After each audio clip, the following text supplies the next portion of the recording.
Ya.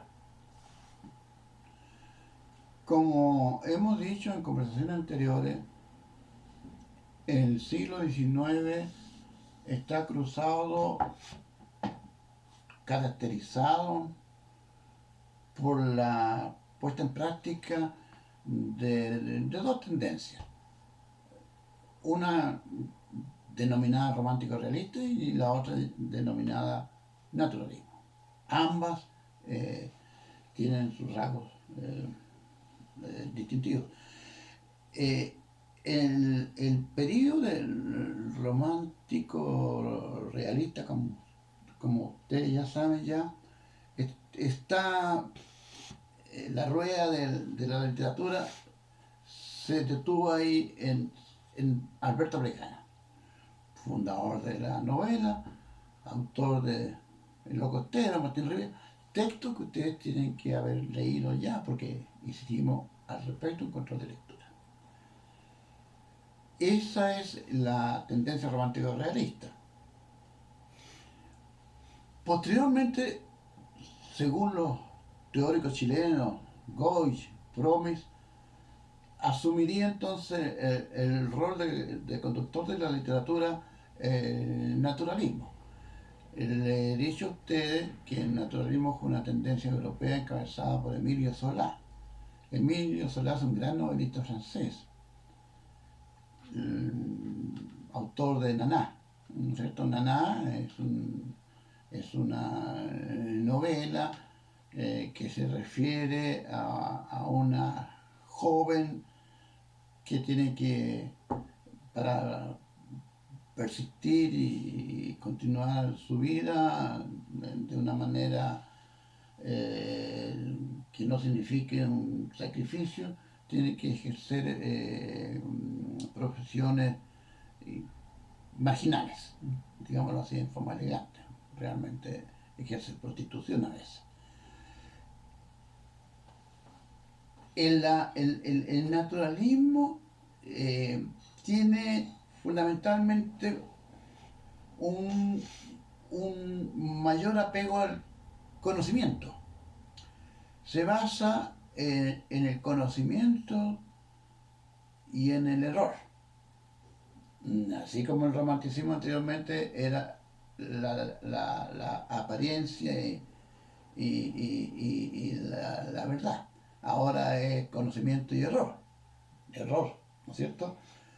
Recuerden ustedes Casagrande, la novela de Regoluc, que ya está dentro del naturalismo y dentro del naturalismo en el modernismo.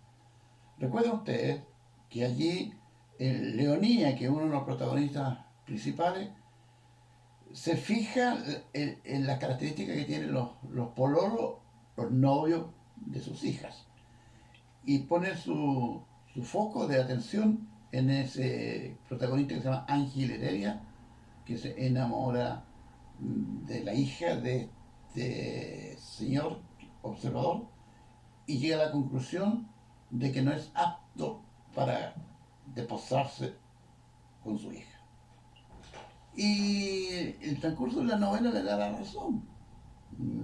Este Ángel Heredia, el protagonista, y la Gabriela Sandoval, la protagonista femenina, se casan y después viene lo que ustedes ya conocen, ya no es cierto, porque tienen que haber leído la novela. Entonces allí hay un conocimiento previo, una observación, una hipótesis. Estos jóvenes, la hipótesis es, ¿serán aptos para el matrimonio? ¿Sí o no? Y la narración demuestra lo contrario. Y se llega a una verificación, entonces, bueno, eso es, y después a la, al error, ¿no es cierto? Pero eso está de acuerdo con las pautas de la novela experimental. ¿Mm? La novela experimental sigue cerca entonces la aplicación, sigue de cerca los pasos de un experimento. ¿De acuerdo? Ya, eso es importante dentro del naturalismo. Ahora, en el interior del naturalismo también surge el modernismo, ¿no es cierto? Que el modernismo es una forma de escribir diferente, ¿no es cierto? Es una es una nueva adquisición de la lengua, cuyo representante es Rubén Darío. Ustedes me pueden preguntar, ¿y qué tiene que ver Rubén Darío con la literatura chilena? Mucho tiene que ver. Él es nicaragüense, porque llegó a Chile y estuvo un tiempo en Valparaíso, después en Santiago. Fue amigo de Balmaceda Toro, hijo del presidente, y de otros conspicuos personajes, conspicuos personajes que le abrieron sus casas, sus mansiones y sus bibliotecas. Entonces, Me gusta esa palabra conspicuous. te gustó la... ¿Sí? Pero yo te voy a decir que hay otras peores, pero dejémosla así nomás, en forma simpática. Por eso que Rubén Darío en Chile, ¿no es cierto? Valparaíso, Santiago y sobre todo porque escribe aquí Azul. ¿Se acuerdan que les dije que leyeran El sátiro sordo? Es un cuento del libro Azul. Y Azul es un libro considerado modernista. Mejor todavía, es un manifiesto del modernismo. Los críticos hablan de que allí están las primeras bases del modernismo. ¿No es cierto? A ver, rasgos, características. El lenguaje, el uso del lenguaje. Más amplio desde el punto de vista cosmopolita. Es más musical. Es rítmico. Fíjense que Rubén Darío es el autor de Marcha Triunfal, por ejemplo, que escribirá después en libros posteriores. Ya viene el cortejo, y hay un sentido musical. Ahora, ¿por qué sentido musical? ¿Por qué nuevo lenguaje? ¿Por qué? Porque era un gran lector también de los franceses. Los franceses han sido modelo para nosotros durante mucho tiempo. Parnasianismo, simbolismo, dos movimientos literarios que están presentes en la obra de Rubén Darío. Avancemos, ¿le parece que avancemos un poco más? Eh, Darío no dejó muchas huellas literarias,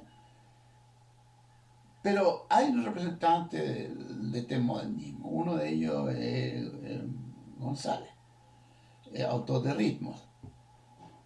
Pedro Antonio González, ¿no? ¿También o no? Porque hay un pintor también, no, sí está bien. Él es un poeta muy importante, ¿no? Ojalá que lo lean. Un texto que me gustaría que lo leyeran. El monje, que además representa un romanticismo agónico. ¿A qué le llamamos romanticismo agónico? A ese romanticismo que habla de claustro, monjes medio locos, enamorados, monje enamorado, amor imposible, amor sacrílego le llamaban antiguamente. Ahora no es amor sacrílego, porque ya es amor sacrílego, ¿no? Sí, bueno, ya ahí nos metemos ya con la, la nomenclatura religiosa. Amor sacrílego, entonces ese es el romanticismo agónico dentro del modernismo. Ahora, y aquí voy a avanzar bastante. Yo no sé si tengo tiempo para avanzar un poco más o lo dejamos para otra cápsula. No, cerremos esta y le dejamos para la próxima. Ya, entonces, en el modernismo, aparte de González, ya entramos ya a tallar con la literatura del principio del siglo, la generación del 900. ¿Mm?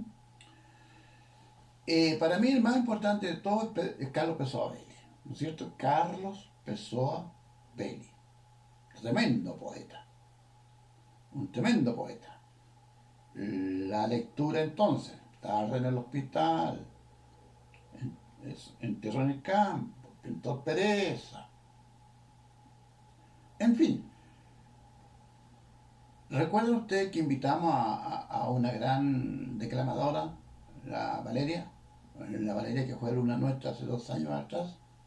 Bueno, y ella le recitó a ustedes para que cómodamente ustedes, ya que algunos no leen, escuchen por lo menos. Y la Valeria le recitó a ustedes algunos poemas. Y sobre todo uno, bien interesante, Pancho y Tomás. ¿Por qué le digo que es interesante? Porque Carlos Pessoa amplía la temática de la literatura poética, o de la poesía, mejor dicho. ¿La amplía a dónde? Me dicen ustedes. La amplía a los sectores rurales. Pancho y Tomás son dos jovencitos labriegos. Pero, pero ¿por qué? Además, pregúntenme, pues no me pregunten nada ustedes. Porque además empezó a verse a ustedes también con temas un poco prohibitivos. ¿Como Uno es cuáles? hijo del patrón y el otro no es hijo del patrón, Pancho y Tomás. Ah. ¿Qué está haciendo PSOE? Está develando la realidad en los campos chilenos. ¿Suficiente? ¿O quieren Mm. más? No, ya. Basta. Basta con eso. Ya. Entonces, PSOE, ¿no? Carlos PSOE, ustedes tienen que, bueno, y todo lo que escribió Carlos PSOE, que no es tanto, es breve, porque tuvo una vida corta. Nació en el 79, no nació en 1979, pues nació en 1879. ¿Qué fecha es esa? La de la guerra del La de la Pacífico. Guerra del Pacífico. Y fíjense, muere en 1806. 1806. Murió tenía 1906. 29 años. ¡Ay, qué Por joven! eso que les digo yo, tuvo una vida bastante breve y Yo... murió en mal condición. El nombre que tenía era feo. Fíjense, pues se podría establecer correspondencia, aunque los estructuralistas no lo aconsejan, porque hay que estudiar la cosa específica, literaria únicamente, e incluso los datos biográficos fuera. No es cierto eso, no es cierto. Hay un poema que podría ser el mismo Carlos Persóvil, que se llama El perro vagabundo. Sucio, flaco, no mal vestido, pero si le agregamos mal vestido parece persona, pero es un perro. Y es el propio Carlos Persóvil, según dicen algunos estudiosos. Entonces, ese es Carlos Persóvil, fundador. Fíjense que Nicanor Parra, ¿conocen a Nicanor Parra ustedes o no? Sí. Lo conocen, ya. Si lo conocen, yo les voy a decir que es un poeta trascendental en la literatura chilena. Y él mismo ha dicho que tiene influencia de Carlos Pessoa Pérez, este joven que muere a los 29 años, miserablemente en un hospital.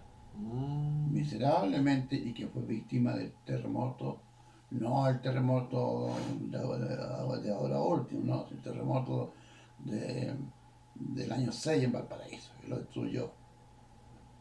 Y después de eso, no, Carlos Pessoa Belli, ¿Y de qué se murió? tuberculosis como todos los poetas de Pucha. aquella época, o sea, en la enfermedad. Eh, Eso es por Eso era comer. como el cólera, ¿no? Es como la pandemia de ahora. No, pero era más terrible la No, la tuberculosis. tuberculosis, claro. Era terrible. Terrible, Eso no. era por comer muchas papas, mucho tubérculo. Mucho tubérculo. No. Señor, Señor ignorante. señor estudiante, lo que ocurría que no se había inventado todavía la penicilina, No, pues. ni los antibióticos. No. Y por eso que la gente se moría. Ay, pero qué joven. Ay, yo he quedado impresionado. He vivido ya como 3 vidas de él. Eh, Dejémoslo ahí, pues. lo dejamos hasta ahí. Sí, pues y después continuamos. Ya.